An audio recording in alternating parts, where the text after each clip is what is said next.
What's up, boys? It's Feeds again. Here, back with another quick guide on Lugan this time.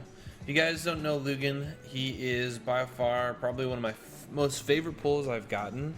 To show you a little bit about his stats and stuff, we're gonna jump right in. Lugan the Steadfast. He's an HP based hero at 6 stars, 6 ascension. With no buffs, his HP is 22,140, attack 1,013, defense 1090, and his base speed is 103. And his crit damage, and this is actually really important, is 63%. Now, most of your attack heroes, or your true attack heroes, are going to be, they're going to get the plus 13% increase once they get that 6 star for Ascension. And so that an HP hero has this is a relatively important thing. His abilities, to give you an idea, his A1 attacks one enemy, heals all allies except the champions by 25% of the damage inflicted. Damage inflicted is proportional to max HP. His A2 is actually really good. It's Bodyguard, places 60% increased defense buff on champions for 3 turns. Also places a 50% ally protection buff on all allies for 2 turns. And of course you can get this down to 4 turns. And then of course his A3, which is by far one of the most useful abilities you can get. Attacks all enemies, has an 80% chance of placing a block cooldown skills debuff for 2 turns, and if you max it all the way out, you can get a 100% chance of placing that block cooldown skills for 2 turns. In addition, you can do a ton of damage with this. Now the catch to it is that his A1 is actually based off of HP, and his A3 is actually based off of attack. So the reason why this is an important thing to kind of note is that you can build Lugan a couple different ways, and regardless of which way you build him, he's still going to be an incredibly strong hero when it comes to it. So let me just show you real quick his capability. I'm going to show you how I have him built. I'm going to talk about some of the different options that you can build with him. On this account, Lugan's my only legendary, and of course I don't have him to rank 6 or 6 star ascended. Because I pulled this actually early on. So what I have on him right now is 3 lives. One of them is a divine life, and the reason why I have this, just to show you some perspective, is because at being on hard mode or being able to do stuff, he's got 31,000 HP, 1,000 attack, 1,000 defense. So basically what his 60 stats are: 130 speed, 28% crit rate, 50% crit damage, and then of course accuracy and debuff resistance. So ultimately, once I get him optimized properly, his crit rate will be somewhere between 70 to 80%. I'm just waiting on the proper items for it, because I either need to get crit gear with HP and HP percent, or I need to get life gear with crit rating on there. And the crit damage I'm not too worried about, because that'll kind of come naturally with, of course, your Great Hall and Arena tiers, in addition to some of your Masteries and stuff.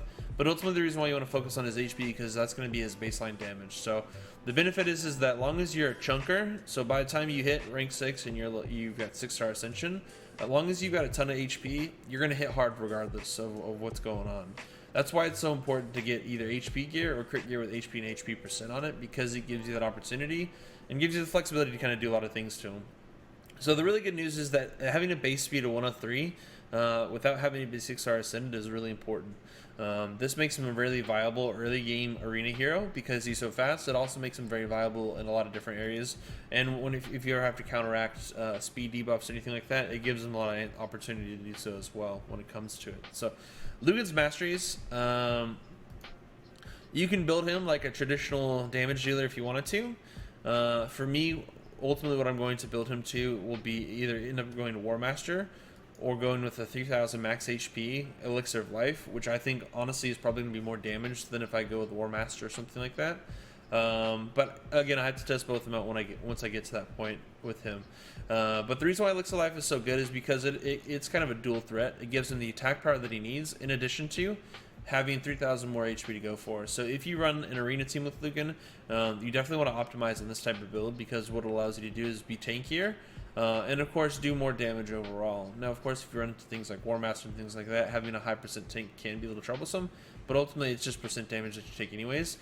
And with his with any type of healing, if you ran say Immortal or Lifesteal with him, in that situation, you could still kind of come out on top of it. Or if you're in 2 life and 1 immortal with HP percent on it, you're still in a pretty good spot overall. So the reason why he does so much and why he just is so useful is, again, it just goes back to his ability to do HP damage. And this is why HP heroes can be relatively strong. Obviously, they have some weaknesses that can go into it as well, because if you run into percent damage like poisons, if you run into bruisers or anything like that, you can have some situations. But ultimately, you can basically build this guy to be a tank that does a ton of damage. And the good news is that, especially as you build him more and more to have a little bit more crit to him, when you fight Minotaur, honestly, you can, with the right amount of speed, you could probably solo higher level Minotaurs with them once you get to that point when it comes to it. Just to give you some perspective, kind of how the players review him. They didn't give him really any good ratings. They're all low 4s and 3s. And ultimately, they don't give a lot of good scoring on this particular hero.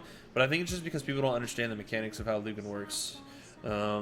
And for him being such a good hero, he's great for campaigns. He can clear a lot of the campaigns by himself early on, which gives you a lot of functionality and opportunity that goes into it as well. So I'm just going to do a quick arena with him just to kind of show you how his abilities work in tandem with some of your early starting heroes like Aethel. And just to give you a little bit of extra perspective on it when it goes into it. Lugan's capability really comes from the fact that you can stack HP. And this is one of those few heroes where being able to stack HP and, say, running with a crit-based hero, say like Juliana or Bad Alcazar, or a variety of any other crit aura heroes that have it, it definitely gives you a lot of functionality to it as well. So as you can see, Divine Life, I get the extra shield with it. So depending upon the team comp would kind of determine it. In this case, since I get to go first because of my high speed, what I would do is my A3. I'd lock all the abilities that I can, so lock War Priest abilities and her abilities. Unfortunately, I didn't hit on all 3 or all 4, which is totally unfortunate, but it is what it is when it comes to it. So going into it, of course, going to use my Aethel's A3 and then her A2 so I can get the burn HP off. And then we'll do that damage there. And then, of course, Juliana, we'll do HP burn just for the sake of it on trying to make this fight last a little bit longer. And so here we go. I could bodyguard here because Lugan's gonna do, he's the right affinity. I'm just gonna go ahead and smack. So as you can see, they all get healed. She dies. There goes the res. Not a big deal. Now the benefit too is because he's a spirit affinity. It means that he has a lot of capability in a lot of different areas early on, and this is why he's such a good hero, because what happens is that his affinity with the right amount of damage output allows him to take advantage of a lot of situations. So see there, Chunker for 8100, and mind you, he doesn't have any. He has only 3-star gear on him, so nothing too fancy. But he does a decent amount of chunk compared to my other champs that are close to his level and stuff. So makes Lugan very viable in a lot of different aspects. When it comes to it. And if you do happen to pull Lugan at late game, he's still an incredible champ. Obviously he'll have his place. You probably wouldn't use him for in-game clan boss, and there may be some potential in some of the higher level dungeons that he wouldn't be your first choice.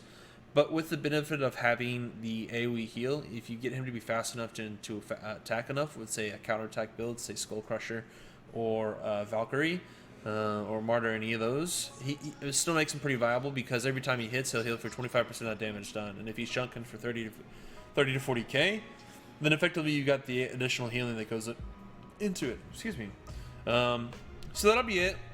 That'll be our video on Lugan. I really wish I had a chance to ascend him all the way and kind of show you his true potential.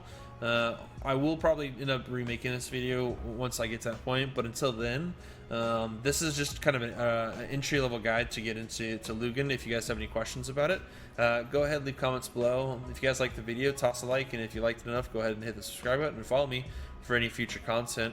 If you have any questions specifically about some masteries in between his start and finish, go ahead and let me know as well in the comments.